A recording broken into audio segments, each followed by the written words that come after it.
guys, munofara here guys.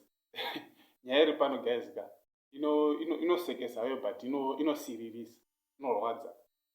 Hanzi kutenda kusina mabasa kwakafa, ende unofa zveshuwa. Unofa guys pakutenda kusina mabasa. Hanzi youth leader almost dies fasting for a Lamborghini. Kufira kutsanyira mota. Guys, one. Nyaya ndayanayo panapa ndoda kuti muwe. Nyaya yacho yakamira yakadai guys. Hanzi a recent Saints Church Bindura youth leader Mark Muradzira, 27, almost died after an absolute fast which lasted 33 days and 33 nights. He was fasting for a Lamborghini after his girlfriend had said it's her dream car. He hid in the mountain, so no one could force him to eat until he was rescued by a friend. Looking frail and almost unrecognizable, his target was 40 days and 40 nights. He is being treated at Bindura General Hospital and he is showing signs of recovery. His church leader, Bishop Mauru, said it was unfortunate that he had decided to fast for a Lambo. He should at least have fasted for a job since he is unemployed.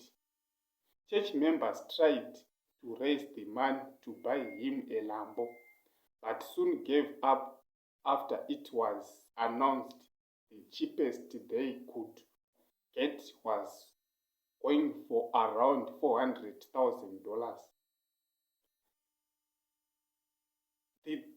The $37 and $250 RTGS they had raised has since been diverted to settle the increased medical bill. Ndomamira akaita nyaya yachona guys. Zvinhu zvacho one mainzwa mega nyaya iyi asina kuinzwisisa unogona kudzokorera kwedu kuiverenga. Saka ndo ndiri kuti guys kutenda kusina mabasa kwakafa. Pane kuti ufastira hako kutsvaka kuti uwane basa, wakufastira inongouya here lambo yacho isina kushandirwa. Saka ndazoenda kumacomments kanzi neumwe comment kusiya mulumbu. Umwe akati Gilbert unofa uchida kufadza Gladys. Umwe ndobva ataura kuti unofa zvikarova, ndiJesu chete akafa akamuka. Umwe ndobva ataura kuti ndokutenda kusina mabasa. Umwe akati I'm entertained, Zim never fails.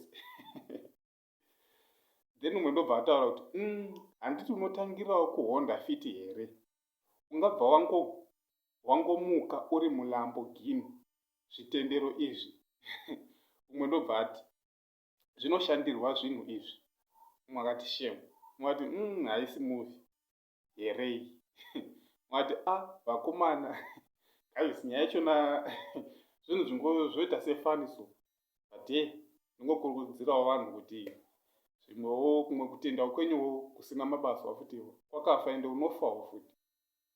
Uchida chinhu fastira hako kuti uwane basa rekuti uzowana kutenga chauri kuda chachona ichocho. Because haingouyi. Guys, ndo nyaya yangu yenhai kuti munoionawo sei nyaya iyi yemunhu anofira kufastira Lamborghini mota. Thank you guys. Chitenda vese vakasubscribe to this channel. Nevasati vasubscribe guys chita pane chokumirira. Subscribe. Click the notification bell to pese pano-upload the latest video guys. Hamudarikirwi. Musakanganwa kulike mavideo anouya nawo panapa. Blessed.